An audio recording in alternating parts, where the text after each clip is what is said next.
ചരിത്രം കറുത്ത കരിമ്പടം കൊണ്ട് മൂടിവെച്ച അനശ്വര രക്തസാക്ഷി ഖുദിറാം. ഇന്ത്യൻ സ്വാതന്ത്ര്യ സമരത്തിന്റെ ഉജ്ജ്വല പോരാളി. പാഠപുസ്തകത്തിൽ പഠിപ്പിക്കാത്ത പലരുടെ കൂട്ടത്തിൽ ഒരാൾ. അധികാരം കൈയാളിയവർക്കു വേണ്ടി ചരിത്രം മെനഞ്ഞെടുത്തവർ. ബോധപൂർവം മറച്ചുവെച്ച സ്വാതന്ത്ര്യ സമര യോദ്ധാവ്. ചെറുപ്രായത്തിൽ ബ്രിട്ടീഷ് സാമ്രാജ്യം വിചാരണ ചെയ്ത് തൂക്കിലേറ്റിയ ഖുദിറാം. ഖുദിറാം കൊല്ലപ്പെടുമ്പോൾ 18 വയസ്സും 8 മാസവും 8 ദിവസവും പ്രായം. 1908 ഓഗസ്റ്റ് 11 പ്രസന്നതയോടെ പുഞ്ചിരിച്ചുകൊണ്ട് തൂക്കുമരത്തിലേക്ക് നടന്നു നീങ്ങി ഖുദിറാം. ആ ധീരനായ വിപ്ലവകാരിയെ തൂക്കിലേറ്റുമ്പോൾ ഭാരതം മുഴുവൻ വന്ദേമാതരം പാടി ആദരിച്ചു.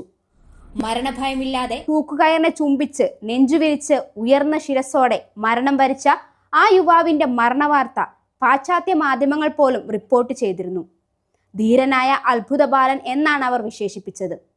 ഖുദിറാമിനും രാജ്യത്തിന്റെ സ്വാതന്ത്ര്യത്തിനു വേണ്ടി ജീവൻ ത്യജിച്ച അറിയപ്പെടുന്നതും അറിയപ്പെടാത്തതുമായ ധീരന്മാർക്ക് പ്രണാമം അർപ്പിക്കുന്നു. ജയ് ഭാരത്.